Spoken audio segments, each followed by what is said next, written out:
everyone, Kareem Rae here. Today we have Raheem Somersall, who is a conditioned professional footballer who plays for North Carolina FC in USL League One and the St. Kitts and Nevis national team.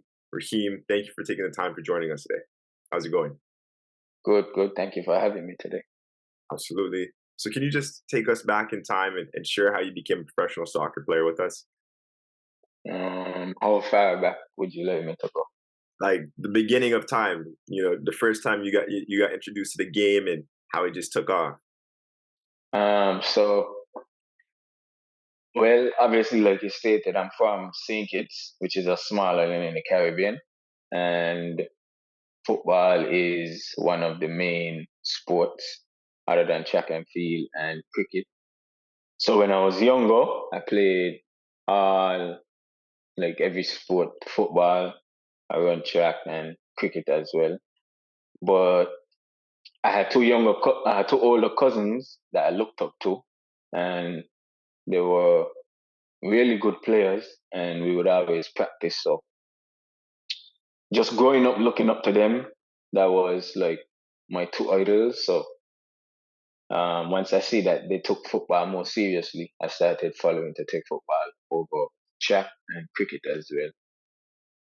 Um, so growing up in St. Kitts, I played for village school, which is my primary school. The official name is Dr. William Connor Primary School.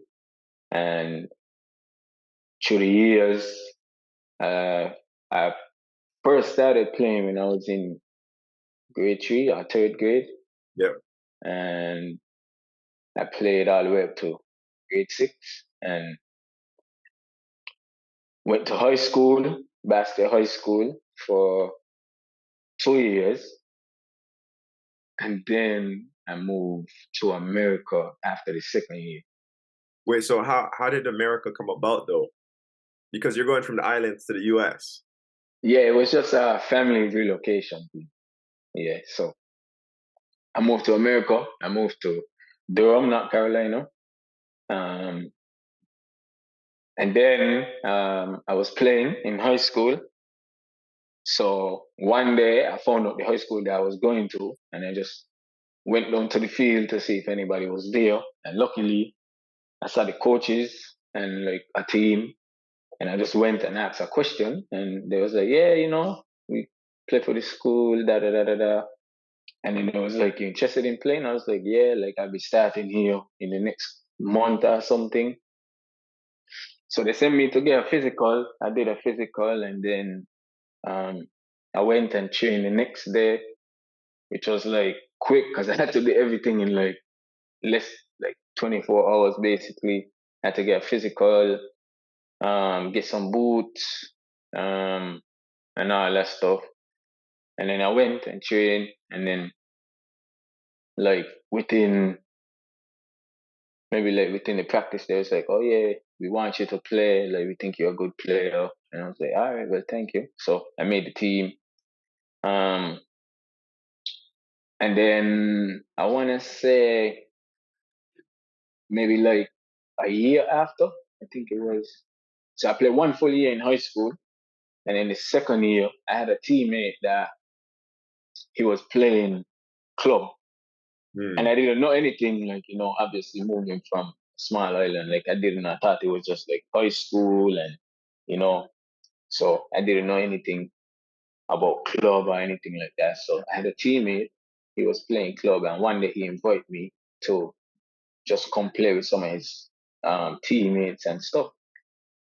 So I decided to go, and it was just, I guess, God's grace and God's will that I met a coach from St. Vincent, around the Ash, and he was just talking to me, and he saw me play, like just some pickup, basically, and he was like, I want to invite you to come and try out for my Bass Academy team, and I was like, okay. So we connected, gave me his number, and then similar to the high school story, it was less than 24 hours. Like we talk at night, in the morning, and then I had to go get new clothes again because I didn't have the colors. So I showed up to train with his team, and training went well. Then after the training, he introduced me to like the owners and stuff like that, like the higher ups. And they was just like, yeah, we'd be interested in having you, etc., etc. That was, the club was Triangle Football Club Alliance, which was just a local team in the Wake County area between Raleigh, Apex, and Durham, basically. So, um, trying to, so yeah, I went, and then like the following, like during the week, um, they was like, yeah, just come out to training. They sent me the days. So now I'm doing um training for high school and club. So now it's like, school and then after go to training. So like I didn't know how all that stuff worked, but obviously thanks to my parents, we figured it out, and like thanks to the help of around there and the one and Was it everybody at TFC. was it a you know obviously it was something new to you at the time. You had high school going on, right? You were doing schoolwork and all that stuff, and then after training, was it a hard transition for you, or did it just take some time, and then you just got used to it? And what advice would you give to players trying to balance high school and soccer at the same time? It wasn't a hard. It was just like, to me, I just took it as like it was like, okay, I saw it as like the like a younger pro lifestyle, basically, just having to deal with responsibility. Like, okay, make sure you either finish, you have a schedule to finish your work before you go or after you finish training. And um, once I did that, like I just understood that, okay, this is basically, I saw it as like a stepping stone. Like, this is where I need to. This is what it would be like, having responsibility and stuff. And the advice I would give to kids is just, prioritize what's important to you. Like, you need your grades if you're trying to go the college route, you know, if I know the game is changing a lot now where kids are just coming from academies to sign for contracts and stuff. So, but I would say, just prioritize and focus on what's important. That's how I was able to get through it. Yeah, So, great yeah. point. Yeah, Um, so yeah, I was playing, club, and then after like a year, we started, I started finding out more things about like college and the pathway to pro through college and stuff like that. Which is for me, like the way I grew up in St. Kitts, it's like you don't really, you hear about, okay, maybe a trials, but it's like one in every 100 people get a chance to even go to a trials or something. So like I remember one day when I was 16, I think I was either 15 or 16, which was like the second year. So I think I was 16. And I found out that I was just watching ESPN, and I found out they had like a MLS job through the college. So now I'm just like, huh? Like it was, because I was like how do you become a professional then? If I thought it was just like academy, club, etc., etc. So once I found out that there was like a pathway from college to the pros, like right then and there, like I kept telling myself, like, okay, I know that within a year of playing club, I was already being mentioned by college coaches. So I was just like, that's the first step. The next step is just go to college, and I felt like that was it. Like I would be a professional. So from that day, I started believing within myself, and then um after the first year of TFC, I had a new coach, and his name was Dewan Bader.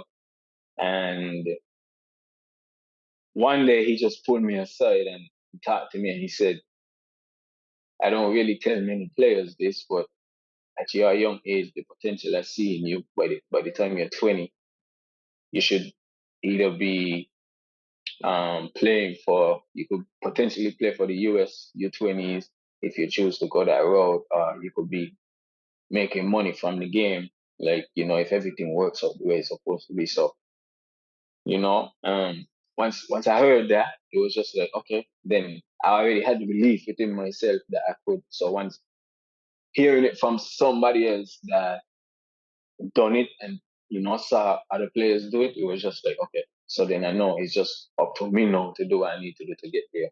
And that was it.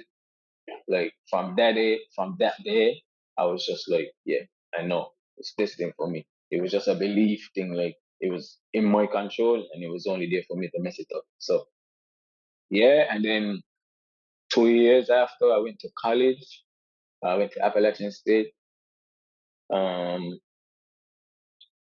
for 2.5 years, and I just kept that same belief that I had like once I once I got to college. I was just like, okay, I'm young, but I have experience. Like play with the national team, the youth under 20 national team, and all this stuff. So I'm just like, okay. Like I hear people say like, oh, college is tough, it's this and that. But for me, I was just like, it's just football. Like you could either do good or you do bad, but you always have another day. So when I went to college, I just had that same confidence. And I remember after freshman year in college, it was the same thing. Like um, a coach came up to me and he was like, very good player. Keep doing what you're doing. Like you should be, if you keep up the right stuff, then you should be able to advance to the next level. So then, like 2 years before I heard that, and then like 2 years after, so I was just like, okay, it's just, continue pushing, etc., etc. So, and then I transferred to FGCU, Florida Gulf Coast University, in 2018, and I did a spring season and then a fall season. So I was there just for one calendar year. Um, and then I played, had a really outstanding season. And then during the summer of 2018, I was able to go and train with MLS teams. I was trained with Kansas City, and um, I was supposed to go. Yeah, so I trained with Kansas City, and then I was supposed to go on some other ones, but unfortunately, it didn't work out. Yeah. So, during that time, and also like playing PDL in the summer and stuff, like before, I've heard like, coaches tell me the same thing, like players respect me the same way. And then even during that time, I had got called up to the senior national team when I was 19, and I was playing against, professional players from in Europe and stuff like that, and training with professional players on the national team as well. So for me, I was just like, when I went to college, you have to sign that NLI, which is the contract. So for me, that was basically like me telling myself, like, I'm a professional. That Mm. was just my mindset, like, okay, I know where I come from. I would have never been able to even sign a contract. So just to sign an NLI, for me that was like, okay, I'm already treating it as if I'm a professional. Plus, it's like a scholarship. So I was just like, my mindset was, okay, I'm basically getting paid to play football and finish a degree. So I was just like, in my mind, I was a professional. So yeah, like I said, when I went to FGCU and I had a great season after training with um Kansas City. I also came back to train with the Red Hawks, well, NCFC, not Carolina. So I trained with the club. I was here locally. I trained with them for like 2 weeks. That went well as well. It was just like, um, so for me, that was just like, okay, this was in the summer. So I was just like, I have, um, I have basically 3 to 4 months to give it everything now and see if I can advance to that level. So Yeah, I finished great season, and for me, like I heard agents start reaching out to me once I finished. The coaches telling me like, yeah, these teams interested in talking to you, etc., etc. And I was just like, all right, well, I guess it's no, I felt like I did my part, so it's just waiting to see if God would come up for me. And like I said, I always had that belief. So once it happened, like um, at the end of the season, I went and I was training with Tampa, and then I trained with Charlotte Independence as well. So both teams were really interested in signing me, and just unfortunately that it didn't work out the way how it was supposed to. But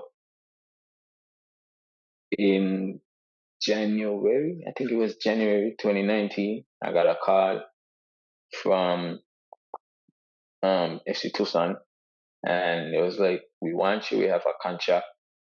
And I was waiting for some other USL Championship teams as well, but I just once I heard that a contract is there, I was just like, I just take this opportunity, and that's basically it. So Wow, that's a great journey. So a lot of it was, would you say the islands helped you in your game in football and in regards to your skills, and then coming over to the US, it kind of seems like you really stood out a lot of the times throughout your journey, throughout high school, throughout academy, and then getting these opportunities that a lot of the groundwork from where you come from helped you shine the light on you in the US. I would say so, because like when I was younger, I was always like one of the top players, like growing up in primary school, middle school, as But when I went to high school, I didn't have the same respect. It was just like I guess the coaches felt like players was better than me in my position, and I ended up having to switch to play left back. It was just like a random thing, and the coach was like, "I need somebody to play," and I was just like, I just put my hand up because I just wanted to play. And now that I look back at that, it was just like I take it as like probably some of those things that happened to me early on as a teenager helped me, because I feel like no, if you ask a younger player what position he play, he just like, oh, I'm only playing this position. So I felt like if I had that mindset, like no, me looking back, I didn't know when I was young. I was just like, I just wanted to play. And when no, me looking back and reflecting, it's like, oh, I know, if I didn't make that sacrifice, I didn't make that decision, I might not have been here today, because sometimes you don't know the beauty behind a sacrifice or decision until maybe 10 years or four, how much ever years it is. So I would definitely say me growing up in the Caribbean helped me a lot. Like just to be humble and to keep growing and all that stuff. But once I got to the US, I would say that I was just maybe like a really good player or just a good player. But when I got to the US and I was able to get consistent training and different competition levels and stuff, that's what really pushed me to excel more, because it was just like, okay, I'm not seeing, coming from St. Kitts, is basically 50,000 people, 68 square miles. So you see the same competition every day for every year. Um, and then, you know, whenever you get called to the national team, the youth team, then you see other competitions, but it's not always as good. It's not as developmental, because then it just comes on to winning. So it's not like player focus, player development. So I would say definitely being in the US, helped me. Different competitions, different styles, and all of that. And in college as well, it was just like so Yeah, no, for sure. You're part of the 0.00001%, especially coming from the islands to the US, is like very, yeah. very rare. Like I've interviewed, a lot of guys, and I've heard so many different stories. So I know how rare the scenario is, and it's such a huge achievement for yourself. With saying that, you mentioned God a lot of times. I'm assuming here, but I'm gonna get the answer from you that there's multiple scenarios where you have to trust in God and put faith in God and allow Him to do His magic and and let you shine? How important was your relationship with God throughout your journey? Um, it was no